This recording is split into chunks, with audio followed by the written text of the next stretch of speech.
Question 1. Which of the following is the primary purpose of underwriting in insurance? A. To set the premium rate for a policyholder. B. To determine the insurability of a risk. C. To calculate the loss ratio for an insurance company. D. To handle policyholder claims. Answer. B. To determine the insurability of a risk. Explanation. Underwriting serves the essential function of assessing the risks associated with potential policyholders. The underwriter evaluates the information provided by the applicant, including health status, property conditions, and other relevant factors to determine whether the risk is acceptable and whether the policy should be issued. This process ensures that the insurance company is protected from high-risk and adverse selection. Option A refers to the pricing process, not underwriting. Option C concerns the analysis of claims history rather than underwriting. Option D pertains to claims handling, not underwriting. Question 2. Mr. Thompson is applying for life insurance and discloses that he has a family history of heart disease. The underwriter must consider the following factors in his risk classification. Which of the following would most likely lead to an increase in Mr. Thompson's life insurance premium? A. His family history of heart disease. B. His regular exercise routine and healthy lifestyle. C. His age and occupation as non-smoker. D. His recent participation in health checkup with favorable results. Answer A. His family history of heart disease. Explanation. In life insurance underwriting, family history of chronic illnesses such as heart disease can be a significant risk factor for underwriting decisions. Underwriters use morbidity and mortality tables to assess the likelihood of a policyholder experiencing similar health issues. A family history of heart disease could lead to a higher premium due to the increased risk of health complications. The other options highlight positive lifestyle factors, which might not increase the premium as much as a hereditary health concern. The underwriter must evaluate all health-related aspects to properly assess risk. Question 3. When underwriting a property insurance policy for a high-risk commercial property, which of the following is not typically a factor that an underwriter would evaluate? A. The building's construction materials and age. B. The business's claims history and safety protocols. C. The geographical location of the property, including exposure to natural hazards. D. The insured's personal credit score and financial history. Answer. D. The insured's personal credit score and financial history. Explanation. In commercial property underwriting, the primary focus is on the physical risk factors associated with the property itself and its operations. This includes evaluating the building's age and construction materials. Option A. The safety measures implemented by the business. Option B. And environmental risks related to the location. Option C. The insured's personal credits is generally not a key factor in property underwriting. However, it might be considered in areas like liability or life insurance underwriting, or for certain business policies where financial stability is essential. Question 4. Which of the following best describes the concept of adverse selection in insurance underwriting? A. The underwriter's inability to accurately assess risk factors due to incomplete data. B. The tendency of high-risk individuals to seek insurance more often than low-risk individuals. C. The process of calculating the premium based on the policyholder's claim history. D. The practice of using automated underwriting systems to assess risks. Answer. B. The tendency of higher-risk individuals to seek insurance more often than low-risk individuals. Explanation. Adverse selection occurs when individuals who are more likely to file a claim due to higher risk are more motivated to purchase insurance, while low-risk individuals may opt out of buying insurance. This imbalance can lead to higher than expected claims for the insurer, which can ultimately raise premiums or lead to financial losses. Option A refers to a lack of information rather than the specific issue of risk selection. Option C refers to claims history, which is a separate consideration. Option D is related to automation but does not address the concept of adverse selection. Question 5. When underwriting a health insurance policy, which of the following medical conditions is most likely to result in an exclusion or higher premium? A. A history of a well-managed non-chronic back injury. B. A recent diagnosis of type 2 diabetes with ongoing treatment. C. A one-time bout of the flu last year. D. A history of mild seasonal allergies. Answer. B. A recent diagnosis of type 2 diabetes with ongoing treatment. Explanation. A recent diagnosis of type 2 diabetes, particularly if it requires ongoing medical treatment, is considered a high-risk factor in health insurance underwriting. Underwriters typically assess the potential for ongoing medical expenses and complications when evaluating the risk. This condition could result in a premium increase or exclusion depending on the policy terms. In contrast, option A refers to a non-chronic condition that may not lead to significant risk. Options C and D are relatively low-risk factors in health underwriting. Question 6. Which of the following is a common factor considered by underwriters when assessing the insurability of a commercial property located in an area prone to earthquakes? A. The structural integrity of the building. B. The business's annual revenue. C. The owner's credit score. D. The type of employees working at the property. Answer A. The structural integrity of the building. Explanation. When underwriting property insurance for a commercial property in an earthquake-prone area, the structural integrity of the building is a critical factor. This includes evaluating whether the property is designed to withstand seismic activity. Underwriters use this information to determine the level of risk associated with insuring the property, while annual revenue, option B, and the credit score, option C, are relevant to other areas like liability or business insurance. They are not as directly related to the physical risk of the property itself. The type of employees, option D, is also unrelated to the risk of earthquake damage. Question 7. In underwriting commercial liability insurance, which of the following would be considered a high-risk factor? A. A company with a strong safety record and no recent claims. B. A company in a low-risk industry with little exposure to lawsuits. C. A company with a history of several large liability claims. D. A company with a low employee turnover rate. Answer C. A company with a history of several large liability claims. Explanation. A company with a history of multiple large liability claims represents a higher risk to the underwriter, as it suggests a pattern of incidents that could lead to future claims. This would typically result in higher premiums to offset the risk. On the other hand, companies with strong safety records, low-risk industries, and low employee turnover, options A, B, and D, lower underwriting risks and would generally receive more favorable pricing. Question 8. Mr. Stevens, an underwriter, is reviewing an application for property insurance for a coastal home. The home has been damaged by hurricanes twice in the past decade. Given this, Mr. Stevens must consider which of the following when making his underwriting decision. A. The frequency of past hurricanes and the possibility of future occurrences. B. The applicant's family history of property claims. C. The home's interior design and decoration. D. The applicant's financial stability and credit score. Answer A. The frequency of past hurricanes and the possibility of future occurrences. Explanation. In underwriting property insurance for a coastal home, the primary concern is the risk associated with hurricanes, particularly the frequency of past events and the potential for future occurrences. Underwriters assess the vulnerability of the property based on its location, historical data on natural disasters, and other environmental risks. Options B, C, and D do not address the environmental risk factors that are the key concerns in underwriting for coastal properties. Question 9. Which of the following underwriting strategies would help mitigate the impact of moral hazard in insurance? A. Implementing stricter claims reporting requirements. B. Increasing the deductible for policyholders. C. Providing discounts to low-risk individuals. D. Expanding coverage options for high-risk policyholders. Answer B. Increasing the deductible for policyholders. Explanation. Moral hazard refers to the tendency for insured individuals to take on higher risks or act less cautiously because they do not bear the full cost of their actions. Increasing the deductible makes policyholders more responsible for a portion of the loss, which can help reduce moral hazard by encouraging them to take preventive measures and avoid risky behavior. Options A, C, and D do not specifically address moral hazard. Option A focuses on claims, while option C provides an incentive for low-risk individuals but does not reduce risky behavior. Option D may exacerbate moral hazard by offering more coverage to high-risk individuals. Question 10. Which of the following would an underwriter most likely use to assess the risk of insuring a business in an area prone to wildfires? A. The company's business plan and projected growth. B. The company's claims history related to fire damage. C. The company's customer satisfaction ratings. D. The financial statements of the business. Answer B. The company's claims history related to fire damage. Explanation.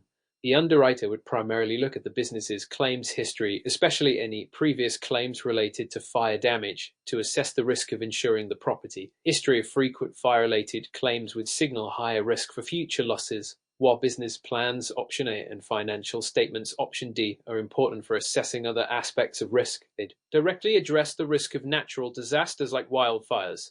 Customer satisfaction, option C, is not typically relevant in underwriting decisions focused on property or business-related risks. Question 11. Which of the following best describes the concept of underwriting risk? A. The potential for an insurer to incur losses due to insufficient premium income. B. The risk that the insurer will misjudge the risk profile of a policyholder. C. The financial loss from the payout of a claim. D. The risk that a policyholder will fail to pay premiums.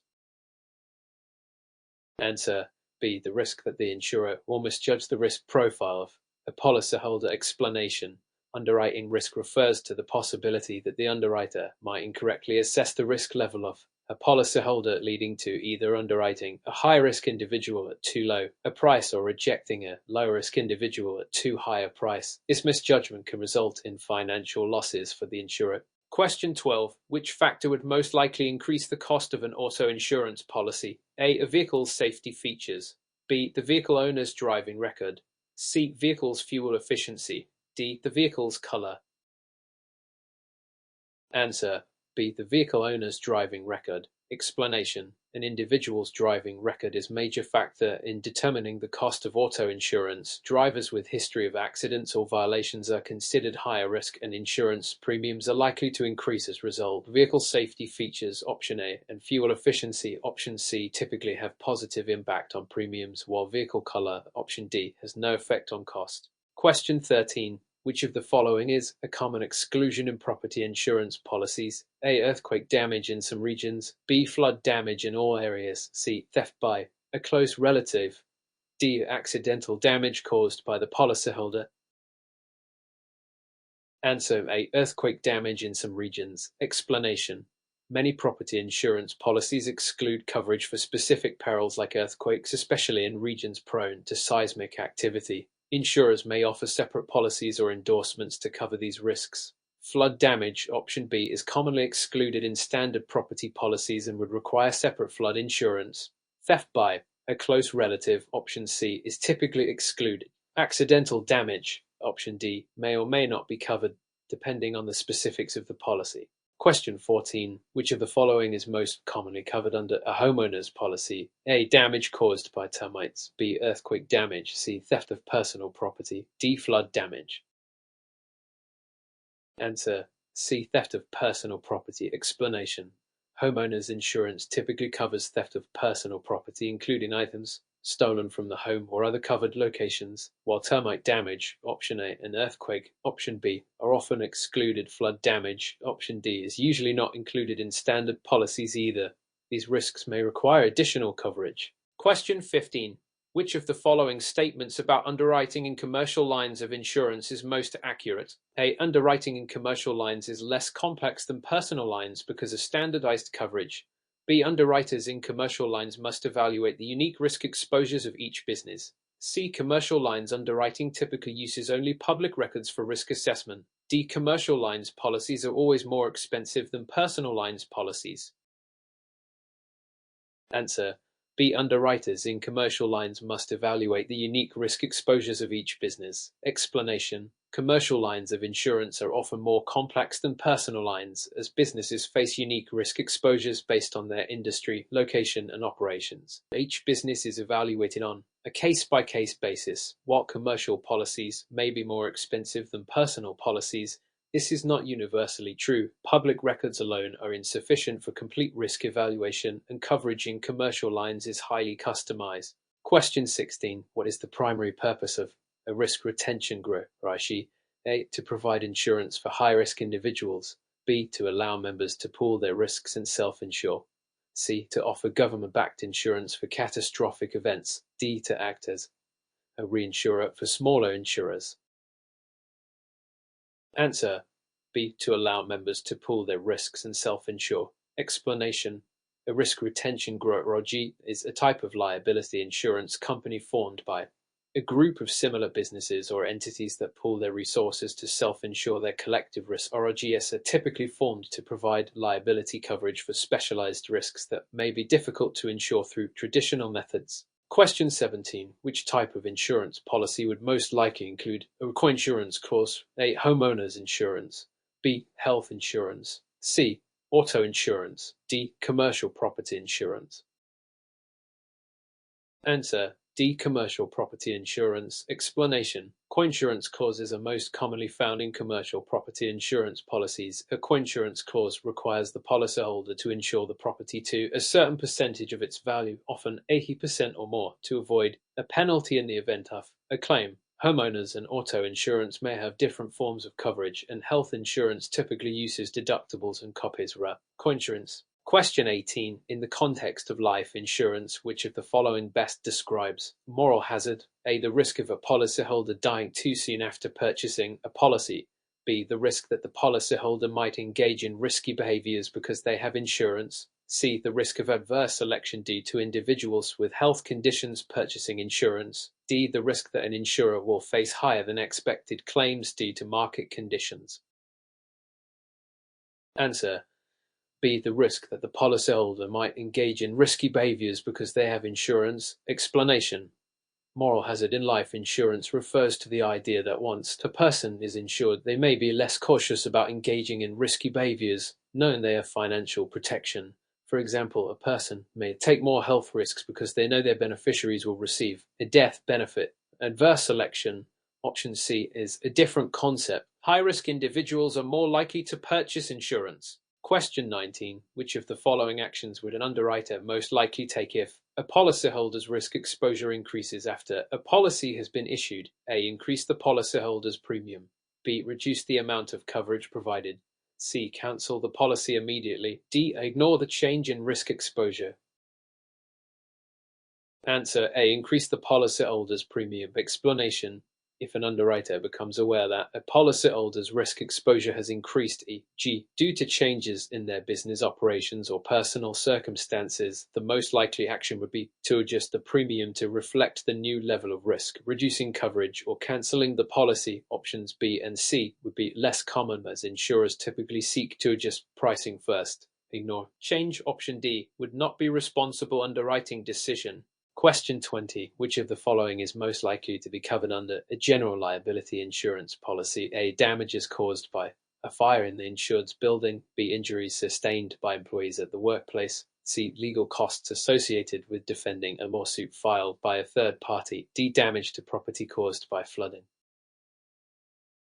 Answer: C. Legal costs associated with defending a lawsuit filed by a third party. Explanation: general liability insurance typically covers legal defense costs if the insured is sued by a third party for reasons like personal injury or property damage, while property damage from fire, option A, and flooding, option D, may be covered under property insurance policies. General liability typically does not cover injuries to option B, which would be covered under workers' compensation insurance. Question 21. Which of the following is an example of an underwriting guideline?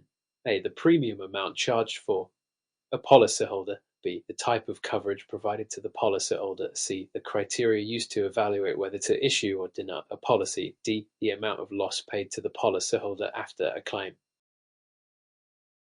Answer: C. The criteria used to evaluate whether to issue or deny a policy. Explanation: underwriting guidelines are the set of criteria used by underwriters to evaluate the risk of issuing insurance to a potential policyholder. These guidelines help determine whether the applicant is eligible for coverage, how much premium should be charged, and what exclusions or limitations should apply. The premium, option A, and coverage, option B, determined based on the underwriting process but are not themselves guidelines.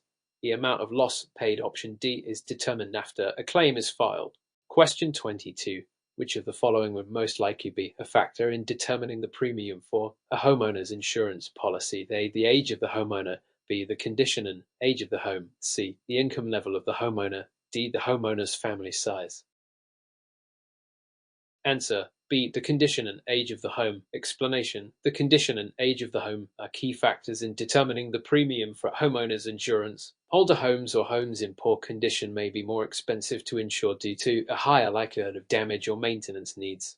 The homeowner's income option C and family size option D are generally not directly used to calculate premiums. However, the age of the homeowner option A may be relevant in certain cases, especially for senior citizen discounts. Question 23. Which of the following types of insurance is most likely to include a subrogation clause? A. Health insurance. B. Life insurance. C. Auto insurance. D. Travel insurance. Answer: C. Auto insurance. Explanation: subrogation refers to the process by which an insurer seeks to recover the amount paid out in a claim from a third party that caused the loss. This cause is commonly found in auto insurance policies when the insurer pays for damages caused by a third party and then seeks to recover the costs from the at-fault driver or their insurer. Subrogation is also relevant in health insurance option A, but it is commonly associated with auto insurance. Question 24. Which of the following would most likely be excluded from the standard property insurance policy? A. Damage from vandalism. B. Water damage from a burst pipe. C. Earthquake damage. D. Fire damage caused by negligence. Answer: C. Earthquake damage. Explanation: earthquake damage is often excluded from standard property insurance policies. Coverage for earthquakes is typically available only through a separate endorsement or policy. Damage from vandalism option A and a burst pipe option B are typically covered under standard policies, while fire damage caused by negligence option D could be excluded depending on the policy terms, but is often covered and specifically excluded. Question 25. An underwriter evaluates the financial stability of a company applying for commercial insurance. Which of the following financial statements would most likely provide the most useful information in this process? A. The income statement. B. The statement of cash flows. C. The balance sheet. D. The statement of stockholders' equity. Answer: C. The balance sheet. Explanation: the balance sheet provides the most comprehensive information about a company's financial health, including its assets, liabilities, and equity. This is critical in underwriting decisions, especially when evaluating the financial stability of business. The income statement option A shows profitability, while the statement of cash flows option B focuses on liquidity, and the statement of stockholders' equity D focuses on ownership interests. Question 26. Which of the following is typically excluded from a standard homeowners insurance policy? A. Damage caused by a fallen tree. B. Theft of personal property. C. Mold damage. D. Fire damage. Answer: C. Mold damage. Explanation: mold damage is often excluded from standard homeowners insurance policies unless it is caused by a covered peril, such as a burst pipe, damage caused by fallen trees option A, theft option B, and fire damage option D are typically covered, although there may be limitations on the extent of coverage for fire or theft. Question 27. Which of the following best defines moral hazard in insurance? A. The risk that policyholders may overinsure their property. B. The risk that policyholders may take excessive risks because they have insurance coverage. C. The risk that an insurer may not collect sufficient premiums. D. The risk that policyholders will file false claims. Answer: B. The risk that policyholders may take excessive risks because they have insurance coverage. Explanation: moral hazard refers to the tendency of individuals to take on more risk because they are insured and know that any resulting loss will be covered by the insurance company. This can lead to irresponsible behavior, knowing they won't bear the full financial burden of their actions. Question 20. What is excess liability insurance? A. Insurance that covers only the deductible amount of another policy. B. Insurance that provides coverage for damages exceeding the limits of a primary insurance policy. C. Insurance that applies to property damage caused by liability claims. D. Insurance that covers only injuries resulting from a business's products. Answer: B. Insurance that provides coverage for damages exceeding the limits of a primary insurance policy. Explanation: excess liability insurance provides additional coverage above and beyond the limits of a primary liability policy. It kicks in once the limits of the primary policy are exhausted, helping to cover larger claims. This type of insurance is commonly used by businesses and individuals with significant assets. Question 29. Which of the following factors would most likely lead to a higher premium for health insurance? A. A younger age. B. A history of chronic medical conditions. C. A higher deductible. D. A lobby. Answer: B. A history of chronic medical conditions. Explanation: a history of chronic medical conditions typically leads to higher health insurance premiums because individuals with such conditions are considered higher risk as they are more likely to require medical care. Younger individuals, option A, those with higher deductibles, option C, and those with a low BMI, option D, generally pose lower risks and may benefit from lower premiums. Question 30. What does the term primary insurance refer to? A. The first policyholder to file a claim in an event. B. The insurance that provides the first layer of coverage in case of a loss. C. Insurance purchased as a secondary form of protection. D. Insurance that covers losses resulting from natural disasters. Answer: B. The insurance that provides the first layer of coverage in case of a loss. Explanation: primary insurance is the first policy to respond to a loss, providing the first layer of coverage before any secondary or excess insurance applies. In situations with multiple policies, the primary insurance will pay up to its limits before secondary or additional coverage kicks in.